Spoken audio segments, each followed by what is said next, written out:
Cando chega a morte e pasamos o instante final, acábase todo? Parece que non, porque hai persoas que regresaron, que contan o que viron e que non dubidan de que despois desta vida hai algo máis.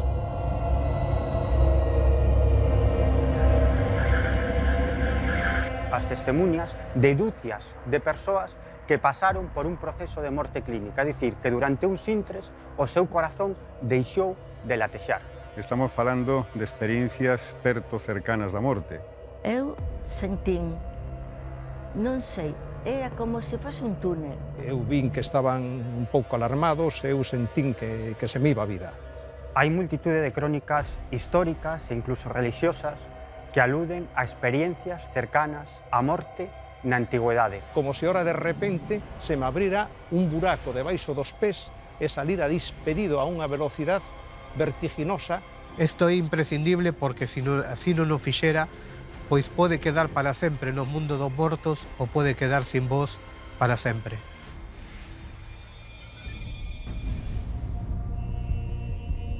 O fenómeno ovni está considerado o gran enigma do século XXI. E polo que imos ver nos próximos minutos, hai testemunhas, civís e militares, aos que o encontro con eles cambioules a vida, porque estes obxectos manifestáronse sobre bases militares galegas e foron investigados por parte do Exército do Aire Español. Nese tempo, o Exército do Aire Español desclasificou 82 expedientes sobre o fenómeno ovni. Chamou a Torre de Control de Santiago para dicir que estaban observando este obxeto de grandes dimensións. Y cuando me dijo esto dije yo, bueno, pues sí, creo que hay que alertar, hay que avisar a defensa. Nun intre determinado, este obxeto dividiuse en outros dos. ¿Me confirma si va en su misma dirección? Afirmativo, lo tenemos cada vez más cerca. A luz era moi enorme, moi grande, unha gran expansión e toda blanca. Eso foi o que máis me chamou a atención, o que me fixo volver a levantar a cabeza e mirar, digo, non pode ser un avión, que va, imposible. Houberan salido todos os veciños a fora. Tivemos a oportunidade de inspeccionar a súa finca. Estaba repleta de pegadas.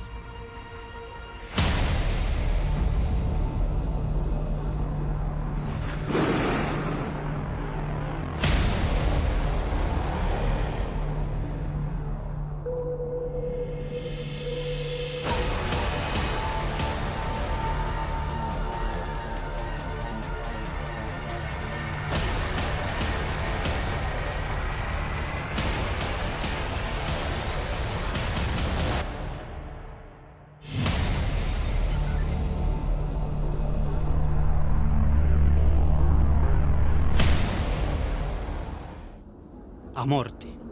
Todos temos medo ao instante final, a que todo se acabe, a que máis aló desta vida non haxa nada. Agarrámonos con forza as crenzas, porque a dúbida de que sexa o final, sen máis, sempre está presente, especialmente se aproxímase o último latexo. De momento ninguén regresou para contarnos se hai algo máis. Iso é polo menos o que se di, pero seguro que ninguén regresou do outro lado? No ano 1975, un prestixioso psiquiatra estadounidense chamado Raymond Moody publica un libro. O libro titulábase Vida logo da vida. Nese libro daba a coñecer as testemunhas de dúcias de persoas que pasaron por un proceso de morte clínica, é dicir, que durante uns intres o seu corazón deixou de latexar. O interesante do libro de Raymond Moody é que foi un éxito absolutamente internacional e centos de miles recoñeceron nesas experiencias as súas propias vivencias e dende entón este tipo de incidentes coñécense co nome de experiencias cercanas á morte. Estamos falando de experiencias perto cercanas da morte. Polo tanto, non están demostrando que exista no alén esa vida, esa supervivenza, polo menos dunha consciencia, dunha forma de consciencia. Estamos un poquinho tocando o tecido que está separando a parte fenoménica, a parte perceptiva, cotiando seres humanos, e unha especie de fronteira que son as que realmente estamos a investigar, que é precisamente o alén, se hai realmente unha supervivencia.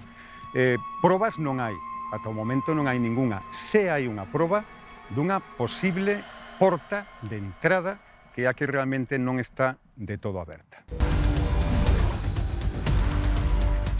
Nos últimos anos recompilamos numerosos casos de experiencias próximas á morte.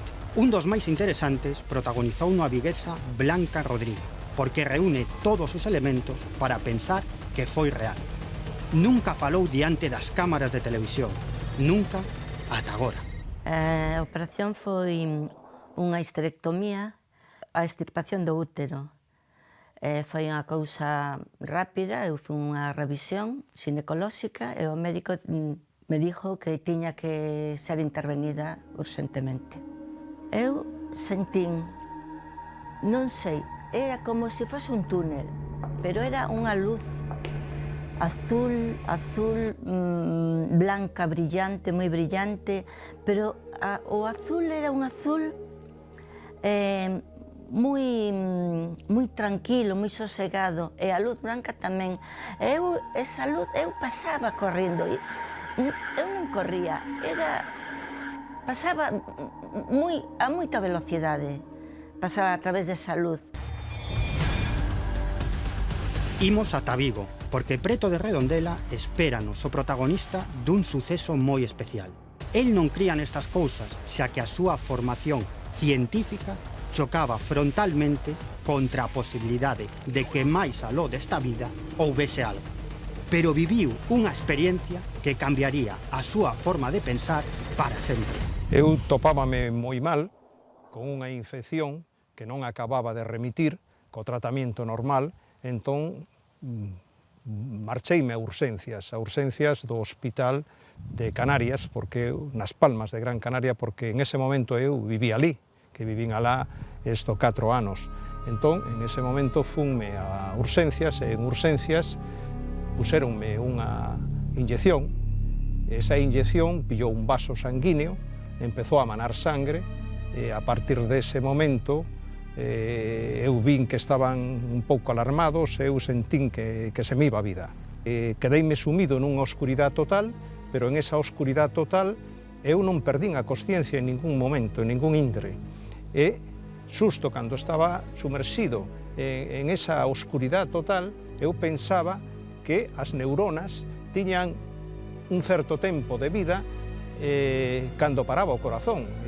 Bueno, vai a ocurrir que se eu non entro en un pánico, en terror, pois irá acabando a miña vitalidade, e aquí se acaba todo, bueno, pois non hai nada máis.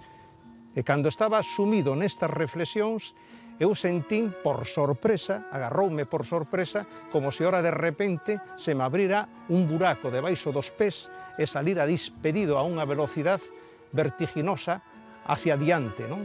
Por o que parecía un túnel oscuro e no fondo había un punto de luz.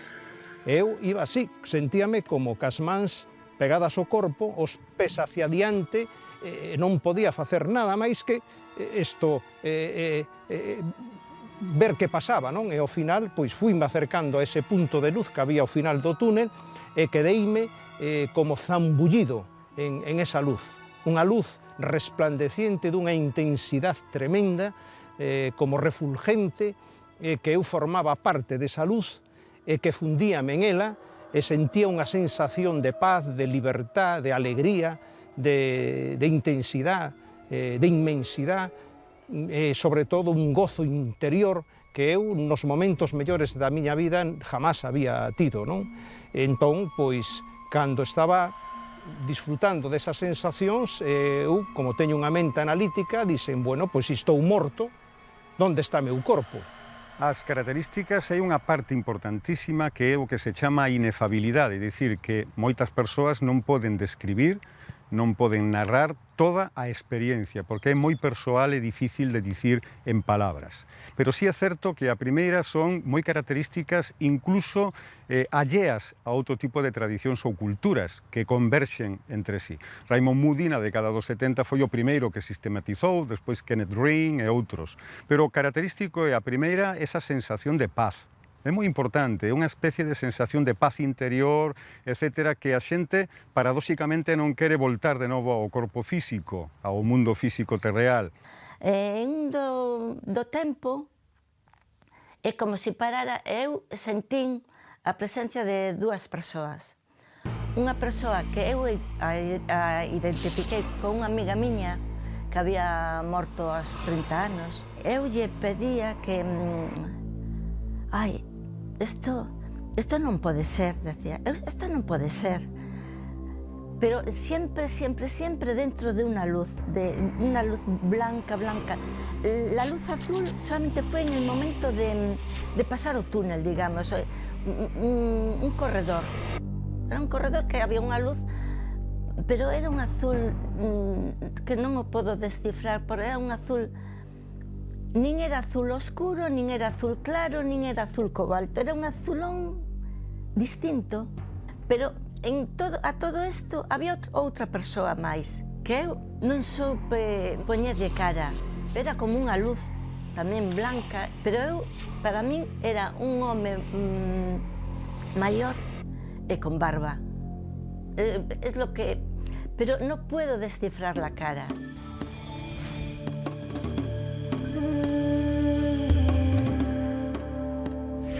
Como xa imaxinan, esta crenza no máis aló noutra realidade paralela a que accedemos cando abandonamos o noso corpo físico non é actual. Porque ese mesmo medo a que non haxa nada despois da vida atormentou o ser humano ao longo da súa existencia, creando durante milenios un bo puñado de crenzas que nos confirman as nosas dúbidas e que non son máis que o reflexo, precisamente, dese terror a que, tras o último paso, todo se perde.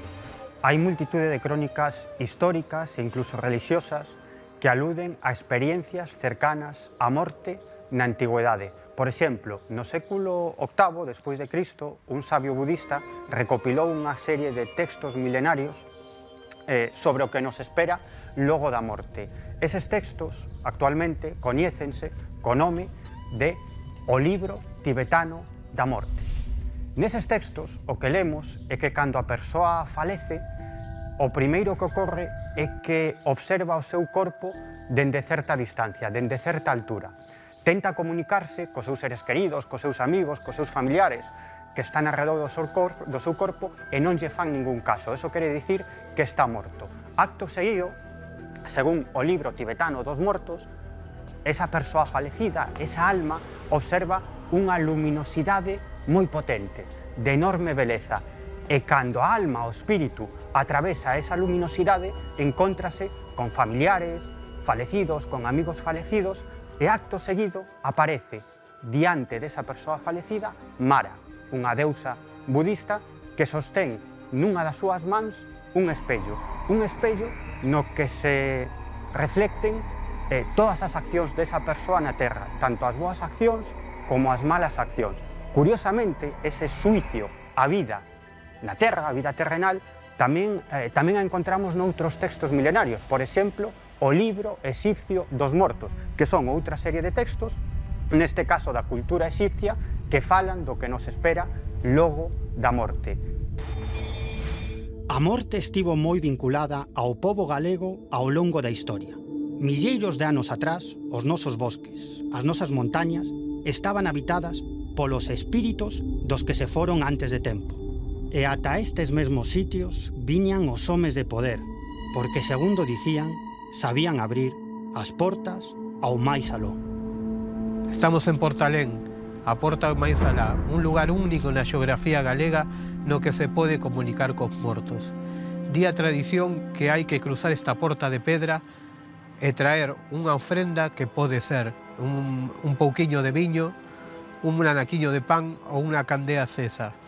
Unha vez depositada a ofrenda, hai que preguntar aos mortos o que se desexa saber.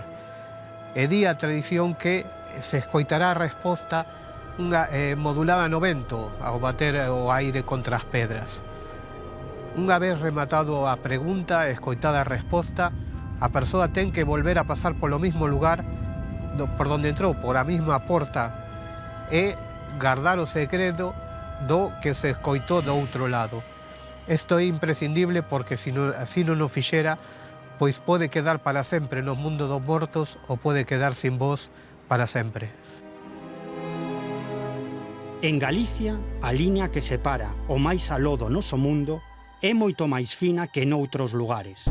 E a presenza dos espíritos de quenes emprenderon a viaxe final está moi presente nas tradicións. O fascinante que coinciden cos antigos textos sacros.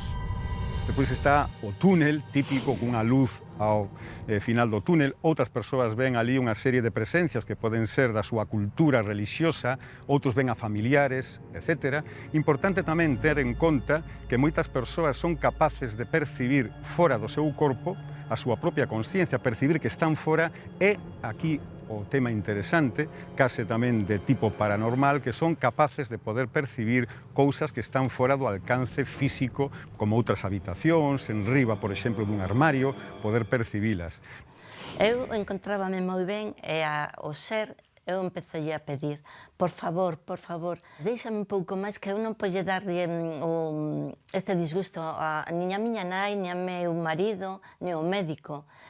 Entón, me vexo por encima, yo non volaba, pero era algo que yo estaba por encima, o corpo miño non estaba, era algo distinto.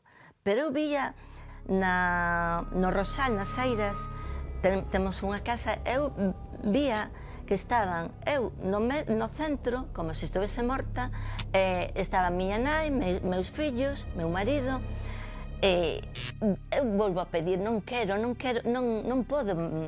irme, non podo, que sexa un pouco máis. Entón, pois, o ser lle pide a outro ser que era superior a ela, que me dixera un pouco máis. E decía, non pode ser, pero de repente eu hice e volví.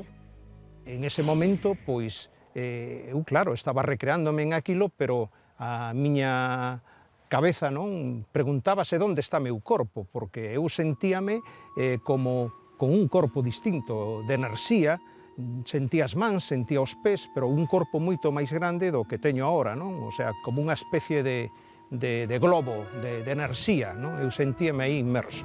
Entón, pois, foi pensar onde está meu corpo, que en ese momento me vin no teito da sala do hospital, onde me estaban xa reanimando, e eu, cando mirei meu corpo, sorprendínme porque o miraba moi alonsado de min, o sea, miraba como un trase, como algo que había sido familiar, pero que aquilo non lle daba ninguna importancia, cosa que ahora o cuido e lla dou, pero en aquel momento non lla daba. Entón, pois, decía, bueno, pois, eu realmente, ese é unha especie de trase que usei, pero o que realmente son eu, e aquí eu sigo tendo mans, sigo tendo pés, sigo tendo cabeza, sigo pensando, sigo sintindo. E aquilo, pois, non tiña para min ninguna importancia. E entonces sentín como os médicos decían, se nos va, tal, estaban, pois claro, ca adrenalina, inyectando, estaban co sistema de rehabilitación e de regeneración do corazón, en fin, pero eu, en aquel momento, foi isto comprobar que realmente meu corpo estaba ali, pero que o que realmente era ese outro corpo de enerxía, e volvín de novo, instantaneamente, a conectar ca luz. Os protagonistas das ECM aseguran, nunha volta de porca máis, que neses instantes a súa vida pasa por diante deles, como unha película que dura segundos. A todo isto, en todo este intervalo, pasou unha cousa, pasando o túnel, que eu vin a miña vida desde que era pequena, desde pequeniña, hasta a idade que tiña. Pero non foi ver a vida así con tempo, non, foi un flash, unha cosa rápida, moi rápida. Me vin de pequena, de 4 anos, vestida con o uniforme do Colexio das Monxas, hasta ese momento. Pero vi todas as fases de mi vida, pero sin decir 1 minuto, 2 minutos, 3 minutos. No, foi un flash, unha cosa moi rápida. E, sin pensalo, e sin así, sorpresivamente tamén, empecé a ver a película da miña vida, con unha especie de fotogramas a unha velocidade enorme, e eu miraba todos os acontecimientos máis importantes da miña vida con unha certa distancia. Eu, con objetividade. É dicir, que a mí nadie me xuzgaba en aquel momento, eu miraba os episodios de miña vida, miraba os problemas que eu mesmo me creaba e os problemas que derivaban das miñas actuacións, que todas as cousas positivas que tamén había feito, que en aquel momento pois entendía un pouco que o proceso da lei de causa e efecto, o que chamamos o karma, non? Que de alguna maneira o que te xuzga é un mesmo, non? O sea, que eu era o que me premiaba e o que me castigaba, co ceo e co inferno realmente estaban en mí. Co Dios que sempre estaba buscando fora, era solamente pensar e fundíame con él. Fundíame con él, que era esa luz que había conectado no principio, e esa luz era unha sensación de expansión da consciencia. Calquer pregunta que eu tiña, que eu son moi curioso e fágome moitas preguntas, entonces toda a carga de preguntas que tiña de dúbidas existenciais, só era pensar en elas e me viña a resposta con clarísima, con certeza, en segundos, non? Estaba con unha mente superior, non? A un nivel de mente superior. Caquela conexión, caquela luz, caquela alegría, caquela felicidade que eu sentía e caquela clarividencia, caquelo era Deus. E que Deus era esa energía que estaba fora fundida conmigo e que eu formaba parte del, que non había ningunha diferencia. Empecé a sentir unha sensación de libertad, de empezar a moverme en todas as direccións que podía, e que non había obstáculos, non había nada. E cando estaba sumergido en esa sensación de expansión e de descubrir todas as posibilidades do meu novo corpo, en ese momento, pois foi como se me apagaran as luces. Desconectei por completo, pum, e sorpresivamente desperteime no corpo anterior, no corpo físico, e en ese momento a sensación non foi nada agradable. Foi unha sensación de que eu viña como de un sitio onde había pureza, había limpieza, había expansión, había libertad, e me metía como unha especie de cárcel, de algo limitado e de algo que eu sentía como pegajoso, como algo sucio. Eu sentíme con esa sensación de reducirme. Os médicos empezaron a estar moi contentos, a ter moita ledicia de haberme regenerado, lo recuperamos, por fin, estás bien e tal, e o único que acertaba a decir é non sabedes a faena que me habedes feito, non? Isto... Pero como? Eu estaba na maravilla e me habedes devolto aquí a esta limitación e, bueno, xa vos contarei, dejarme, necesito estar solo, estou ben, por favor, dejarme, necesito estar solo. Eu necesitaba estar un pouco aislado para rebobinar e para recrearme de todo este pasaxe que experimentei.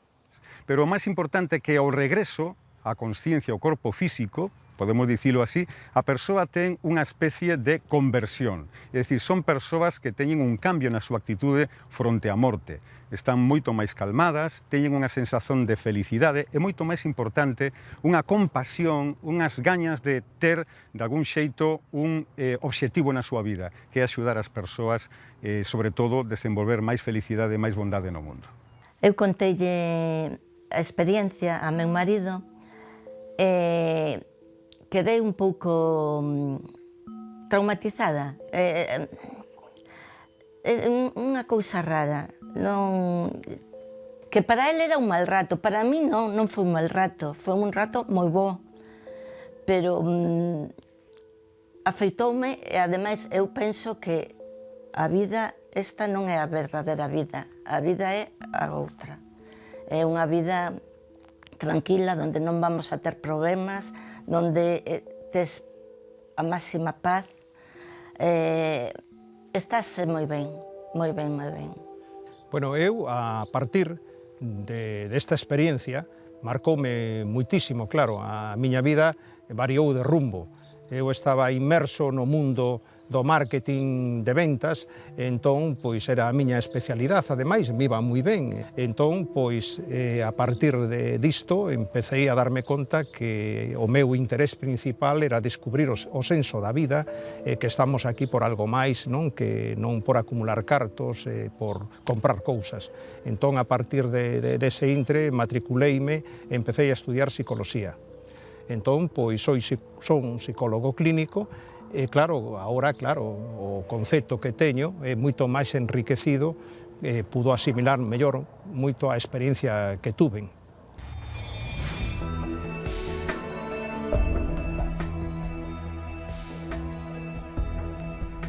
Vivimos demasiado rápido, sen ser conscientes de que esa rapidez está a matarnos.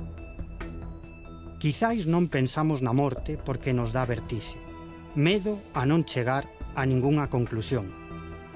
Por iso é importante atender a que cada día son máis as persoas que pasan polo transo dunha experiencia próxima á morte e acaban convencidas de que o máis aló existe, de que o noso paso por este mundo é únicamente un breve período de tempo dentro dunha existencia moito maior. Dende o meu punto de vista, creo que sí existe o máis alá, entendendo o máis alá como unha dimensión, podemos dicir, onde a consciencia pervive de outra forma, fora da transformación do propio corpo. O máis importante é falar de como podemos percibir ou como podemos achegarnos para ter unha proba científica. Eu creo que hai unha parte nouménica que está máis alá do fenoménico, dos sentidos, e que realmente esa parte é difícil aprehender e poder captar achegándose a través da investigación tradicional. Estou plenamente convencido da existencia do alén, da existencia do máis alá. Está claro que non temos a proba definitiva, pero dende o meu punto de vista existen unha serie de evidencias que apuntan claramente a esa posibilidade, que existe vida logo da vida e que somos seres inmortais. En canto ás probas, hai un experimento que é de Samparnia, que está sendo levado a cabo, pasou xa a primeira parte, que son 25 hospitais de Norteamérica e de Europa que están centrados nas investigacións destas experiencias cercanas á morte. O máis importante deste experimento é que está centrado estatísticamente con controles científicos clínicos e, sobre todo, de neuroimaxen, é dicir, que se están, de algún xeito, monitorizando as funcións cerebrais, que isto, xunto coas coas testemuñas dos testigos, vanlle dar un valor engadido importantísimo a esta investigación científica clínica. Existe o máis alá? Indudablemente que existe o máis alá. Por qué? Porque vivimos nun universo poliédrico e hai multidimensións. As últimas investigacións da ciencia apuntan a 11 dimensións, poden ser 9, poden ser 11, eso é o que menos importancia ten. O que sí existe é un mundo moi complexo e que nós eternamente estamos experimentando en estas multidimensións.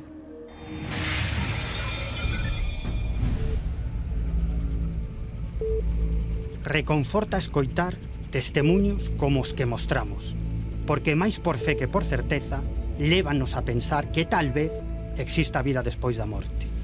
Esa vida que a astrofísica nos di que procede das estrelas. É precisamente cara a elas onde diriximos a mirada, para preguntarnos por outro dos grandes asuntos que o ser humano se cuestiona desde que ten conciencia.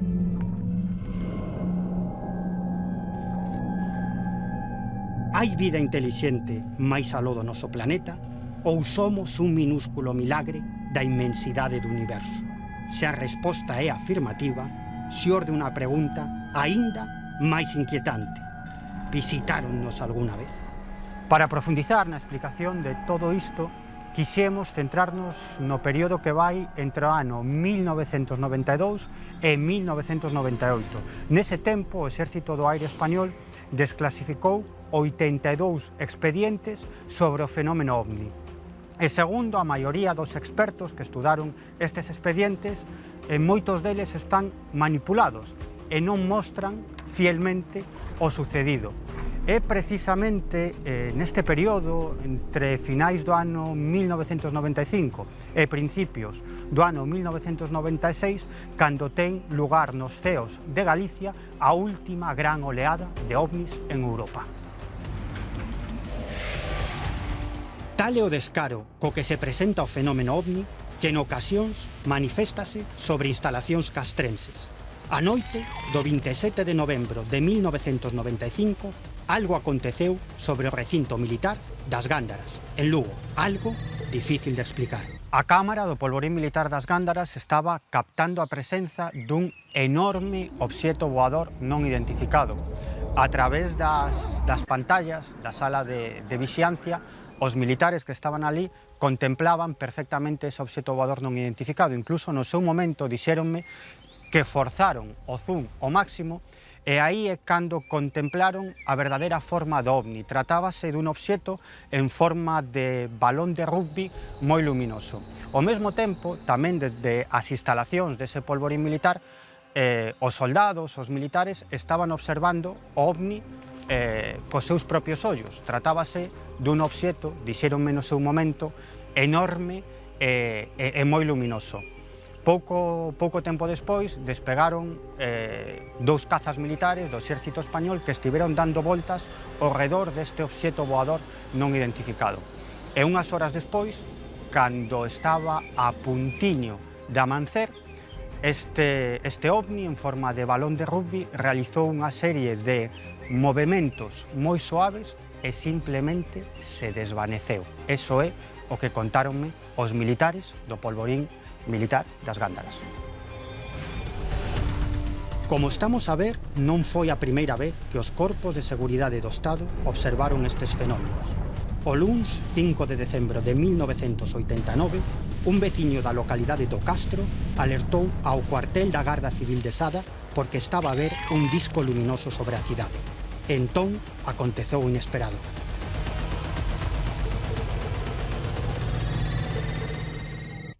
Todo comenzou sobre as 8:15 da tarde, cando a Garda Civil de Sada chamou a Torre de Control de Santiago para dicir que estaban observando este obxeto de grandes dimensións. Como a las 8 menos 20, exactamente 8 menos 23 minutos, suena el teléfono exterior de la calle y me dicen, oiga, ¿es la Torre de Control? Sí, dígame. Mire, somos de la Guardia Civil, el cuartel de Sada. Un señor ha llamado, ha visto un disco lenticular, luminoso. Me preguntó si había algo y dije, no, aquí no tenemos nada. Y dice, oiga, es que tal. Yo, como el Guardia Civil insistía mucho, le dije, mire, pero usted lo ha visto, yo lo vi, me dijo. Y digo, ¿y ahora lo está viendo? Dice, no, porque estoy aquí en el despacho. Digo, ¿puede asomarse y confirmarme si usted ve algo? Y efectivamente el señor me dijo, un momento, se asomó a la ventana, me dijo que lo estaba viendo, que comenzaba a desaparecer tras la silueta de unos árboles, y cuando me dijo esto dije yo, bueno, pues sí, creo que hay que alertar, hay que avisar a Defensa.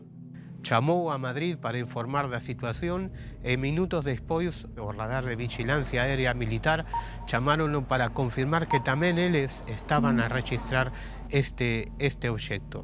Y 5 minutos después me llamó de la sala de defensa de aquí de Galicia, la estación radar de aquí, y comenzó a pedirme posiciones, dónde veían eso. Le fui diciendo dónde creía yo que tenía el avistamiento la Guardia Civil y él comenzó a hacer un rastreo normal. Y 15 o 20 minutos después me dijo, sí, afirmativo, es contacto. Estoy viéndolo, evoluciona muy lentamente, comenzó a subir, una burrada, o sea, 57.000 pies, es decir, estaba en la estratosfera, no podía ser un avión, o sea, eso está claro. Comenzaba a subir y a bajar, pues si mal no recuerdo, en prácticamente un minuto, pues casi bajó prácticamente unos 40.000 pies. 40.000 pies por minuto, hoy día no existe ninguna aeronave que yo conozca que sea capaz de hacerlo, vamos, es imposible, se desintegraría. Este é un dos casos máis extraños na historia da ufoloxía española, na historia dos ovnis en España, porque este obxeto voador non identificado que foi detectado polos radares militares do Escuadrón de Vigilancia Aérea número 10, que está situado en Barbanza, na Coruña, pois nestes intres que ovni estaba sendo detectado polos radares, nun intre determinado, este obxeto dividiuse en outros dous. É dicir, que de ter detectado no radar un obxeto, En un instante, en un visto e non visto, tiñan 3 obxetos non identificados no radar, 3 obxetos voadores que posicionáronse a diferente altitude, a 20.000 pés, a 31.000 pés, a 40.000 pés. En canto a forma dese obxeto voador non identificado, a xente que o viu dende terra dicía que era un obxeto de aspecto lenticular, que desprendía unha gran luminosidade e tiña ao seu redor tamén unha especie de halo luminoso. O caso foi investigado polo Exército do Aire, como consta nos expedientes desclasificados polo seu órgano de inteligencia, o Mando Operativo Aéreo, a mediados dos anos 90.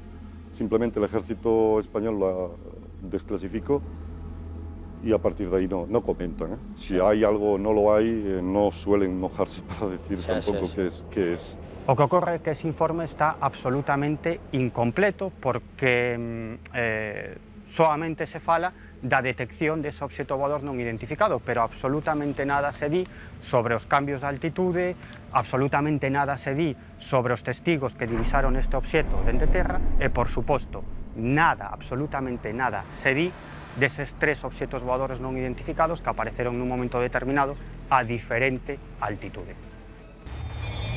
Cando se fala do fenómeno OVNI, o Exército do Aire español parece desmarcarse, xa que nos informes desclasificados explica todos os sucesos vinculados a este asunto aludindo a causas naturais. E con todo, entre os documentos que se desclasifican, hai un que resulta verdadeiramente sorprendente. É a Instrucción Xeral 40/5, unha directriz na que se explica paso a paso como teñen que reaccionar os militares ante un fenómeno luminoso extraño. Que facer se toma terra, se do mesmo descenden tripulantes. Repetimos, é un documento sorprendente que parece desvelar que o fenómeno OVNI interesa aos nosos exércitos. E moito. Confirmamos que tenemos algún tráfico próximo a nosotros, a nuestra izquierda, aproximadamente unas 4 o 5 millas. 297, en negativo no hay tráfico notificado. Tenemos 2 señales de luces rojas, como a unas 3 millas a las 10 de nuestra posición.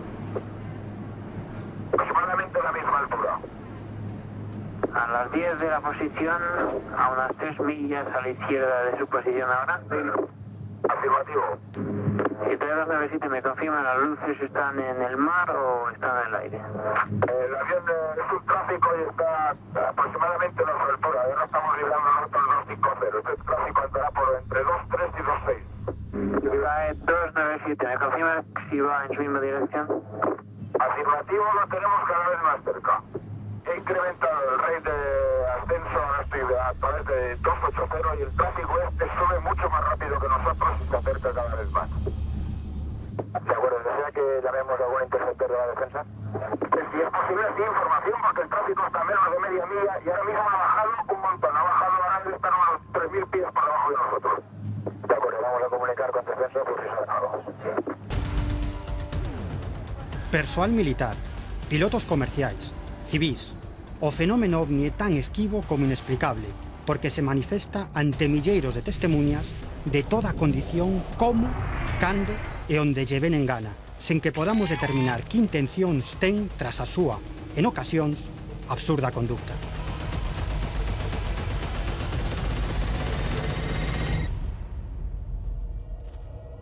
Xosé Manuel Castro, Candeiro, xamais poderá esquecer o que lle aconteceu o atardecer do 7 de marzo de 1996, cando regresaba ao seu domicilio na aldea de Ferrerías, en Friol.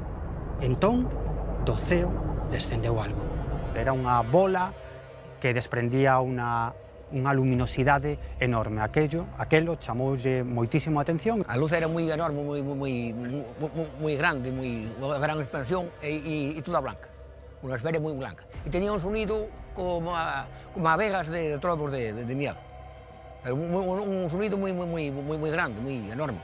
O que fixo foi sacar unha linterniña que tiña no seu bolsillo e se lle ocorreu facerlle unha serie de sinais a ese obxeto voador e incluso mover a linterna dun lado a outro, de esquerda a dereita, dicindo baixade, baixade, baixade. A linterna estaba allí neses coches e eu le decía baja, baja, a linterna que tenía roja, era que me acordo agora. E bajara, baja. E cara, vin que viña hacia mí, foi cando me escapé. e inesperadamente ese obxecto voador, nun visto, en cuestión dun segundo, aproximouse a Xosé Manuel Castro. Quedouse máis ou menos a uns 50 metros. A ele entroulle un medo enorme e saiu correndo hacia a súa casa, que estaba moi cerca de onde se encontraba. Sí, pero yo me fui para casa. Sí, con el miedo que tenía, claro. Pero púidolle a curiosidade e abriu unha das súas fiestras e dende ali observou que no seu terreo había un obxecto voador, era de forma ovoide, semitransparente. El dicía que ese obxecto xiraba sobre ese mesmo e no seu interior había 5 seres moi altos, de gran envergadura. 3 estaban de pé e 2 estaban tumbados. Dicía Xosé Manuel Castro como nunha especie de lavadoras. E de repente, dese obxecto voador, saiu unha rampa de luz pola que descenderon unha serie de seres de pequeno tamaño. El dicía que eran como moniños. Y desde la ventana yo vi que andaban por aquí todo, dentro del aparato salieron 3, esos 3 hombres que salieron de allí del aparato ese. Eran igual que a monos, iban 3 formados, iban saltando igual que a monos. Que avanzaban en posición flexionada, coas mans de uns sobre os outros, e avanzaban precisamente sobre este terreo, recorreron parte deste terreo e acabaron nun riachuelo que teño precisamente ás miñas costas. A aldea de Ferrerías é un lugar tranquilo, case apartado do mundo. Os seus poucos habitantes gozan da monotonía diaria, lonxe do ruído das grandes cidades. Aquí non acontecía nada fora do común, ata aquel inesquecible mes de marzo, cando aquela esfera de luz baixou das alturas e deixou pegadas sobre o terreo. Os seres que descenderon do ovni onde se encontraba Xosé Manuel Castro recorreron parte do seu terreo e acabaron precisamente neste riachuelo. O curioso deste caso é que unha serie de investigadores galegos enterámonos do suceso o día seguinte. É dicir, que o día seguinte entrevistamos a Xosé Manuel Castro e tivemos a oportunidade de inspeccionar a súa finca. Estaba repleta de pegadas de gran tamaño, pegadas como de unhas 3/4 que se hundían no terreo, que se hundían no chan uns 15 centímetros. Día siguiente vine a ver el rastro, que había lá desa noche heló, y se vía el rastro de ellos como nada. Y de otra cosa no era, que eran de ellos. Las pasadas eran así, largas y estrechas, como a 2 dedos, non eran moi anchas, eran estrechas. El rastro de ellos eran moi estrechas. Calculamos que os responsables desas pegadas debían pesar aproximadamente uns 300 kilos. O máis curioso destas pegadas é que na súa parte dianteira había unhas marcas como duns dedos que se hundían no chan, no terreo, en forma de espiral. E na parte traseira unha especie de punzón. Bien, casos como el de Ferrerías no son algo único de nuestro tiempo, porque hemos podido encontrar algo verdaderamente asombroso en este suceso. Y es que en las pinturas de Tassili, al sur de Argelia, existe una de ellas, una descripción exacta de lo que José Manuel nos relata con todo lujo de detalles. Y la pregunta es cómo es posible que este hombre nos manifieste algo y nos dé unos detalles tan asombrosos que está reflejando una pintura prehistórica que se encuentra al sur de Argelia, en Tassili. Tienen unos 9.000 años de antigüedad.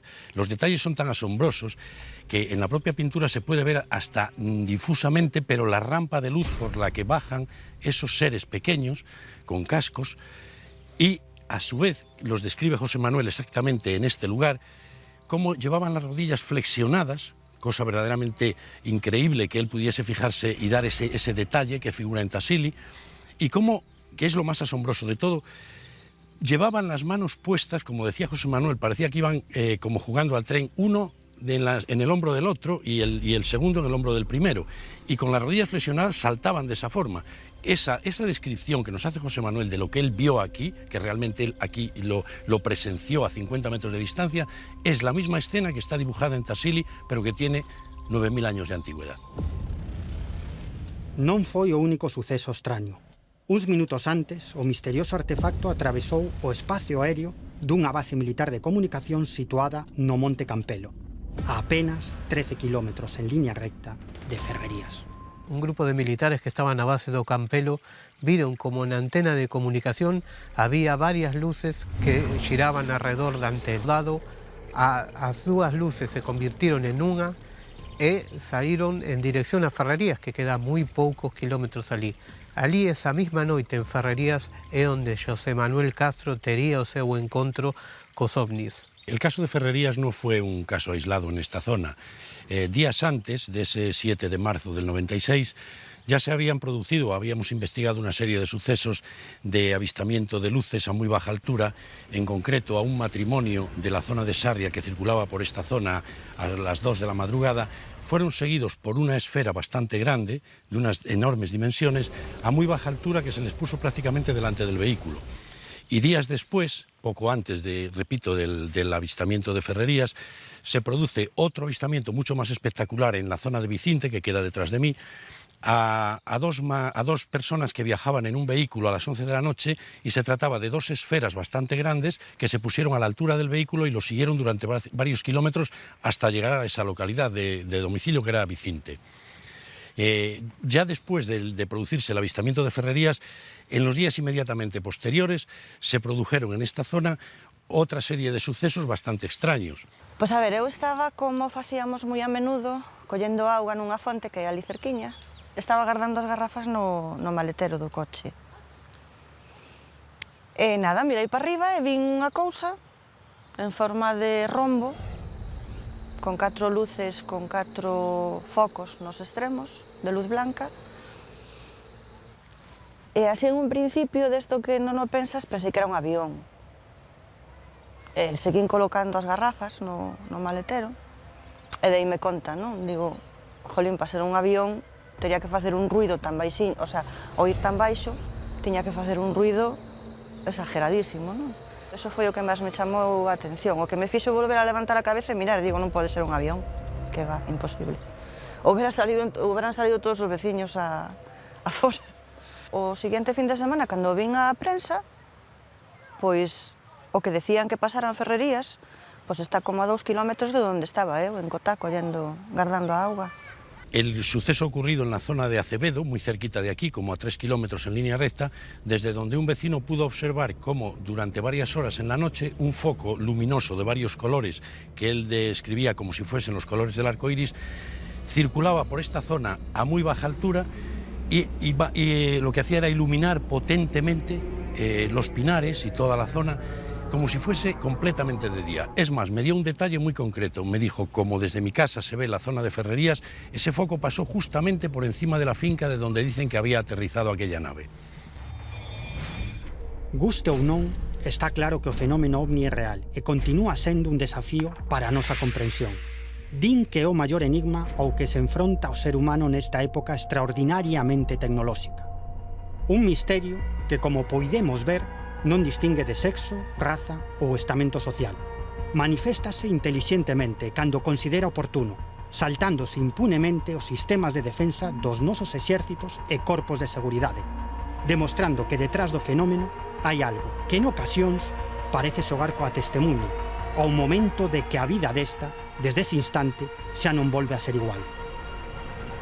E dá o mesmo que o protagonista do encontro sexa piloto militar ou gandeiro, dá igual, porque o shock que provoca é brutal. Recentemente, o Pentágono norteamericano revelou unha serie de informacións nas que confirma o seu interese polo asunto dos ovnis. E é probable que grabacións de militares como esta tivesen moito que ver á hora de tomar esa decisión.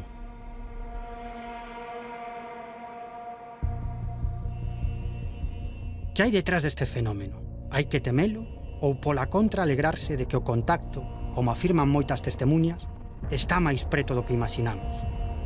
Non o sabemos, porque neste tema a única certeza que temos é que, sexa o que sexa, está aí, observándonos desde hai décadas, esperando o momento para volver a manifestarse.